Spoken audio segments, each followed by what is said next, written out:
माँ की ममता। रमेश अब बड़ा हो गया था। पढ़ लिख कर अब उसकी एक अच्छी सी नौकरी एक शहर में भी लग गई थी। कुछ दिनों के बाद उसके माँ बाप ने उसकी शादी एक सुंदर और सुशील लड़की से करा दी, जो कि वह भी नौकरी करती थी। अब रमेश और पत्नी दोनों जॉब करते हुए एक साथ ही शहर में बस गए थे। कुछ दिनों के पश्चात रमेश के पिताजी भी अब इस दुनिया को छोड़कर चले गए, जिसके बाद उसकी माँ एकदम से अकेली हो गई। जिसके बाद कुछ दिनों के बाद रमेश अपनी माँ को अपने साथ रहने के लिए शहर ले आया। दोस्तों, जिसके बाद शहर में आकर रमेश की माँ खुद को एकदम से अकेला पाती थी। इस तरह उन्हें भी अच्छा नहीं लगता था, लेकिन एक माँ अपने बेटे की हमेशा खुशी ही चाहती है। सो धीरे धीरे वह शहर में रहना भी सीख गई थी। लेकिन रमेश और उसकी पत्नी हमेशा अपनी माँ को समझाते रहते थे कि ऐसा मत करो, ये मत करो, मतलब कि वे अपनी माँ को गांव की एक तरह से गंवार ही समझते थे। लेकिन माँ दिल तो हमेशा अपने बच्चों के लिए बड़ा ही होता है।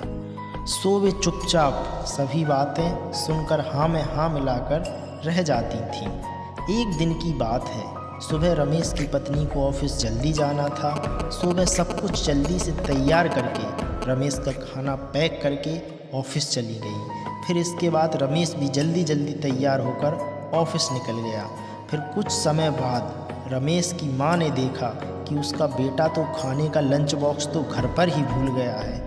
तो माँ ने बिना देर किए हुए फटाफट से ऑफिस पहुँच गई, पास में एक कुर्सी पर बैठ गई, क्योंकि कंपनी में बाहर के व्यक्तियों को अंदर जाने के लिए मना था। सो फिर बेटे को दिक्कत ना हो इसलिए फ़ोन ना करके मैसेज किया। लेकिन रमेश अपने काम में बिजी था, सो माँ के मैसेज पर ज़्यादा ध्यान ना दिया। लेकिन उसकी माँ बाहर कब से उसका इंतज़ार कर रही थी। इस तरह कई घंटे बीत गए और इस बीच कई मैसेज भी किया, लेकिन रमेश का कोई उत्तर नहीं आया। दोस्तों, इस तरह रमेश की माँ को चिंता होने लगी थी। लेकिन रमेश अपनी माँ की कई बार मैसेज आने के बाद अंदर ही अंदर खूब गुस्सा होने लगा था। आज तो उसने तय ही कर लिया था कि आज घर जाकर माँ को खूब अच्छे से तरह से समझा देगा। यह उसका गांव नहीं है जो कुछ भी मनमानी करती रहेंगी। और इस तरह शाम हो गया।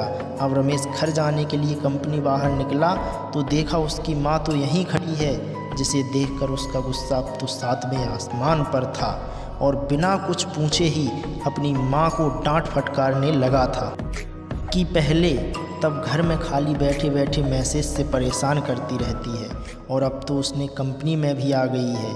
आखिर उनका यह गांव नहीं है जो मनमानी करती रहेगी।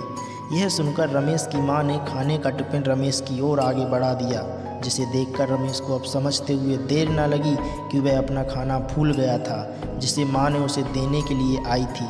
इसके बाद रमेश की माँ बोली, बेटा भले ही तुम बड़े हो गए हो, बड़े शहर में रहने लग गए हो, भले ही अच्छे बुरे की समझ मुझसे ज़्यादा आ गई हो, लेकिन मेरे लिए आज भी मेरे कलेजे का टुकड़ा ही हो, जिसे मैं बचपन से लेकर आज तक पालते हुए ही आ रही हूँ। रमेश की अब आँखें खुल चुकी थी कि आखिर उसकी माँ उसकी परवाह करते हुए खाना लेकर आई थी, जिसे वह बिना सोचे समझे अपनी माँ को ही डांटे जा रहा था।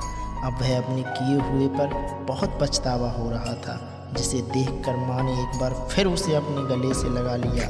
और इस तरह रमेश अब आगे से खुद को माँ के लिए बदल लिया था। अब उनकी पहले से ज़्यादा अच्छे से देखभाल करने लगा था, जिसके बाद माँ को भी शहर अच्छा लगने लगा था, क्योंकि अब उसका बेटा फिर से उसे मिल गया था।